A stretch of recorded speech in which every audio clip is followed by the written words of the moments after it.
진료를 하다 보면은요, 강아지의 구토는 가장 자주 접하게 되는 진료 중에 하나입니다. 강아지는 왜 구토를 할까요? 구토를 주 증상으로 보일 수 있는 강아지의 질병들은 도대체 어떤 것들이 있을까요? 오늘은 강아지의 구토에 대해서 한번 알아보도록 하겠습니다.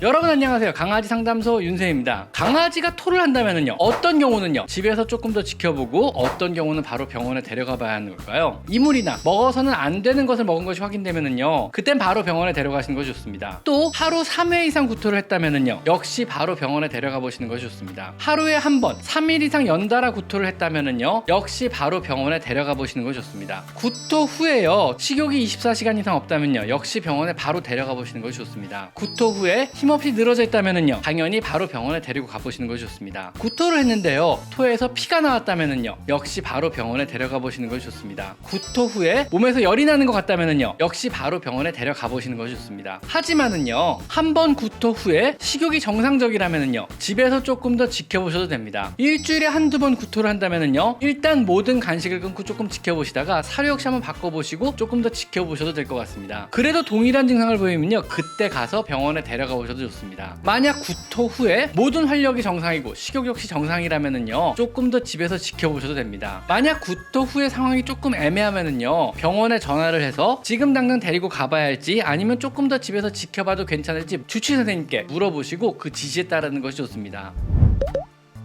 그럼 구토의 원인은 주로 무엇이 있을까요? 먼저 급성 위염이 있는데요, 가장 흔한 구토의 원인 중 하나입니다. 스트레스 때문일 수도 있고, 음식이나 간식 종류 때문일 수도 있습니다. 심하면 피가 섞여 나오기도 합니다. 위에 갑작스런 자극으로 인해 구토가 유발되는 것으로 구토 후 바로 증상이 없어지기도 하지만, 연달아 3회 이상 구토를 한다면은요, 역시 병원에 가보셔야만 합니다. 만성 위염 역시 구토의 원인인데요, 위나 장전망의 장애 등의 원인이 반복되어서 일주일에 1에서 3회 이상 구토를 지속합니다. 이런 만성적인 구토는요, 사실 시기적인 원인이 대부분입니다. 사료의 교체와 간식류의 제한과 같은 어떤 시기 교정을 권해드립니다. 먹던 사료나 간식에서 문제가 발생되는 경우가 대부분이기 때문에 기존에 잘 먹던 사료 역시 바꿔주셔야만 합니다. 그리고 이물 섭취가 있을 수 있습니다. 알루미늄 호일이나 고기를 쌌던 비닐, 빵끈, 아니면 복숭아씨, 족발뼈 등 너무 많은 이물을 강아지는 삼킬 수 있으며, 이러한 이물은요, 위나 장의 자극원이 되어서 구토를 유발하게 됩니다. 특히 요즘 같은 시절에는요, 복숭아씨나 살구씨 이런 것들이 주로 위험한 이물에 들어갑니다. 이물이 오시기 의심이 간다면은요, 무조건 병원에 데려가셔서 적절한 조치를 받으셔야만 합니다. 그 다음 기능성 위염, 사람의 식체와 비슷합니다. 원인을 알 수 없게 위가 소화 기능을 멈추고 움직임을 멈추는 것입니다. 스트레스나 시기적인 원인이 주 원인이며, 음식을 먹으면 곧바로 지속적인 구토를 보입니다. 위가 움직이지 않기 때문에요. 이런 경우는요, 병원에 데리고 와서 주사만 맞아도요, 바로 조치가 가능한 그런 종류의 질환에 들어갑니다. 그리고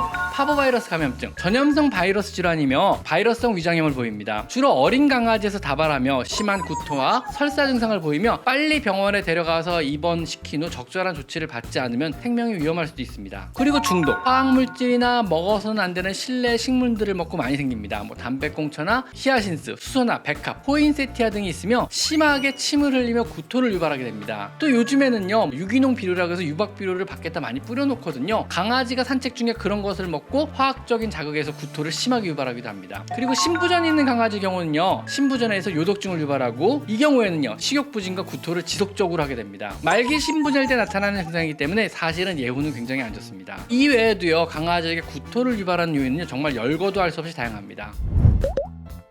그러면은요, 만약 구토를 했다면은요, 어떤 것을 확인하고 어떤 것을 수의사에게 알려줘야 할까요? 많은 애견인들이 병원에 오셔가지고요, 당황한 나머지 제대로 구토에 대한 설명을 못하셔서 불필요한 검사나 처치가 필요한 경우가 종종 생깁니다. 내 강아지는요, 스스로의 증상을 말해줄 수 없기 때문에 보호자인 여러분께서 대신 나서서 정확하게 설명을 해주셔야 빠르게 불필요한 검사를 생략하고 진료가 가능합니다. 구토를 했을 때요, 저희가 진료 시 꼭 필요한 내용들은요, 평소에 무엇을 먹이는가, 또 사료의 종류, 간식의 종류, 이런 것들이 필요하고요. 독극물이나 먹어서는 안 되는 것을 먹은 적이 있는가, 또 구토 이외에 다른 증상은 있는가, 침을 흘린다든가 설사를 동반한다든가, 이런 종류의 자세한 정보를 주셔야만 합니다. 구토의 획수 역시 중요하고요. 몇 시간 전에 마지막으로 구토했다, 이것도 중요한 정보에 들어가고요. 구토 후에 식욕의 유무, 밥을 먹습니다, 안 먹습니다. 구토 후에 활력의 유무, 애가 구토하고 늘어져 있어요, 잘 안 움직여요, 이런 정보도 되게 중요한 정보에 들어가고요. 이런 것들을 빠르게 알려주셔야 정확한 진단과 빠른 진료가 가능합니다. 오늘은요, 강아지에서 자주 보이는 흔한 소화기 증상 중에 하나인 강아지 구토에 대해서 한번 알아봤습니다. 감사합니다.